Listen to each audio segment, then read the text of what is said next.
Hey guys, welcome to my vlog again. My name is Ashish. Are you someone who is really confused about which hierarchy to choose, whether technical means architect or a managerial role after a certain stage in a career? Believe me, I was one of you guys when I was working as a lead, and at that time it was very hard for all of us to choose between both of them. But as you grow further, as you gain experience, you get a very real picture about like which way to go. So let's try to decode now what is the right path to choose. So in general, if you look at the market, you can easily find a job with the titles like architect, senior architect, enterprise architect, solution architect, technical architect. So we'll not go into these the different roles and responsibilities of each title, but architect is an architect. Another role we have like managers, senior managers, directors. So basically that hierarchy, right? And I was looking at the certain videos on the topic, and almost everyone was telling that stick with one hierarchy, whether architect or a manager. I think this is the worst, I would say, the suggestion that somebody can give.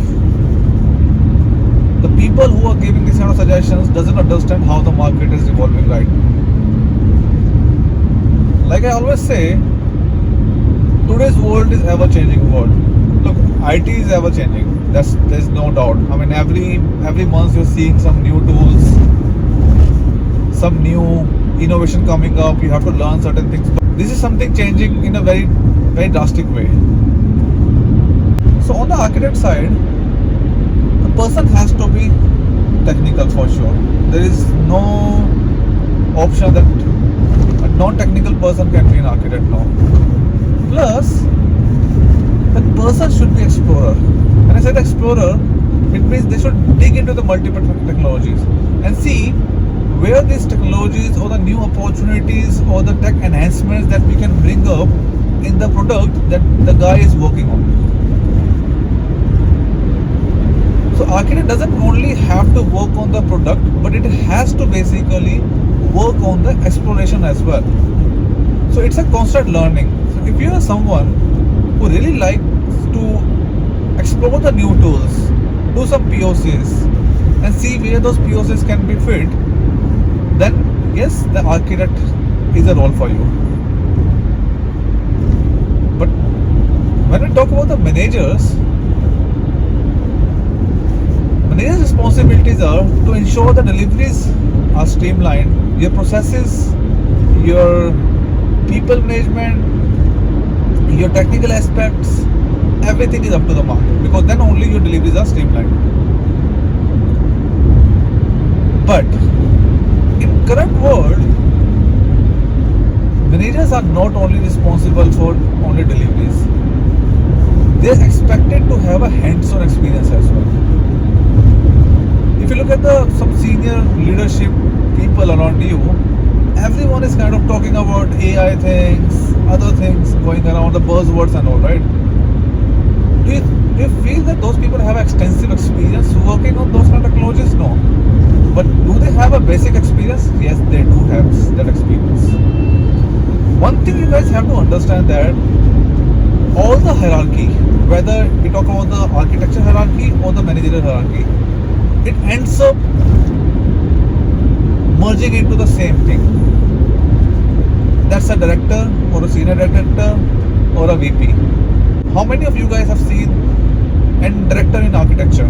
Yes, this is the title, but it's not very it's not very available in the market, right? There are a few companies who are following this, but even those companies does not have a VP of architecture. How many people do you see around you becoming a CXO level person after being an architect? Maybe one or two. I'm not saying it's not possible. Everything is possible in corporate. But in a big giants, you may not see this, because as you grow further, the technical upscaling is a one thing, plus your scaling is also the equally important. When I say the non-technical thing, everything which comes finances, which comes processes, business growth, you have to understand those aspects as well. A CTO, a CEO, a CMO, or whatever you call it as, those people are not only technical, those understand the businesses. They understand the mathematics behind $1 million, how to grow it, what is the strategy behind it.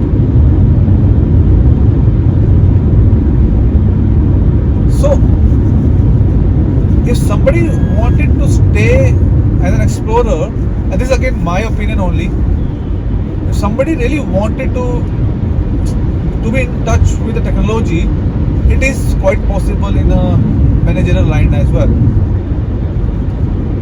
And nowadays, everyone wanted this kind of skill set in the managerial round, and there are very few people, there are very few good people, I would say, in market, which you say that yes, this person is really good technical side as well, not non-technical side as well. I'm not against architect role, but if I look myself, the people who was with me, they were in a technical roles, a core technical role, I would say. They were still there. And I'm pretty much sure you can see the same scenario in your organization as well, or the people around you as well. Again, don't take me wrong, I'm not against architect, it's a perfect role. I was aspiring something like this in my past as well, but as I grow, I found it that whatever the architect can do, that can easily be done in a managerial role as well.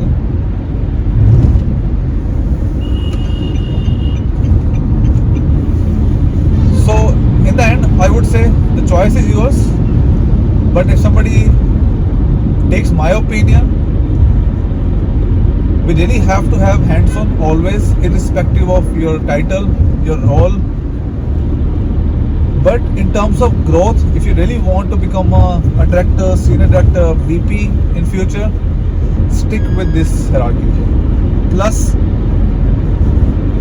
keep yourself updated up to the market skill sets, what's going on around you. If you're lagging in technical skill sets and just thinking that you can survive with your managerial skill sets, yeah, I mean, still it's possible, I'm not denying it, but growth path is still not up to that level. If you want to go further, grow faster, have a technical skill set, update it, have your technical skill set up to the date, keep exploring every area. Thank you.